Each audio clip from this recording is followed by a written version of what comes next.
Football ചരിത്രത്തെ തന്നെ എന്നേക്കുമായി മാറ്റിയ 5 ലാസ്റ്റ് മിനിറ്റ് ഗോളുകൾ ഏതൊക്കെയാണെന്ന് നമുക്ക് ഈ വീഡിയോയിലൂടെ നോക്കാം. 5ാം സ്ഥാനത്ത് ബാഴ്സലോണയുടെ PSG-ക്കെതിരായുള്ള അവിശ്വസനീയ തിരിച്ചുവരവാണ്. ആദ്യ ലെഗിൽ 4-0 പുറകിൽ നിന്നതിന് ശേഷം സെക്കൻഡ് ലെഗിൽ ബാഴ്സലോണ തിരിച്ചടിച്ചു. 95ാം മിനിറ്റിലെ സെർജിയോ റോബർട്ടോ നേടിയ 6ാം ഗോളിലൂടെ ഫുട്ബോൾ ചരിത്രത്തിലെ തന്നെ എക്കാലത്തെയും മികച്ച തിരിച്ചുവരവ് നടത്തി.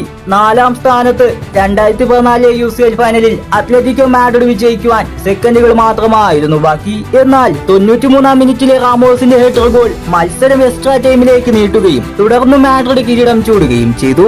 3ാം സ്ഥാനത്ത് റയൽ മാഡ്രിഡിന് UCLൽ നിലനിൽക്കണമെങ്കിൽ എന്തെങ്കിലും അത്ഭുതം തന്നെ സംഭവിക്കേണ്ടിയിരുന്നു. തുടർന്ന് അത് തന്നെ സംഭവിച്ചു. 2 മിനിറ്റ് മാത്രം ബാക്കിയുള്ളപ്പോൾ റോഡ്രിഗോ ബെഞ്ചിൽ നിന്ന് സബ്ബായിട്ട് ഇറങ്ങുകയും 1 മിനിറ്റിനുള്ളിൽ 2 ഗോളുകൾ നേടി വീണ്ടും ഒരു UCL സുരക്ഷിതമാക്കാൻ അവരെ സഹായിച്ചു. 2ാം സ്ഥാനത്ത് 2012 യുണൈറ്റഡിന് പ്രീമിയർ ലീഗ് സ്വന്തമാക്കുവാൻ നിമിഷങ്ങൾ മാത്രമായിരുന്നു ബാക്കി. വെറും 3 മിനിറ്റുകൾക്കിപ്പുറം സെലിബ്രേഷൻ ആരംഭിക്കുവാൻ നിന്നപ്പോൾ പിന്നെ സംഭവിച്ചത് 2 മിനിറ്റിനുള്ളിൽ ഇരട്ട ഗോളുകൾ നേടി സിറ്റി അവിശ്വസനീയ വിജയം പിടിച്ചെടുത്തു.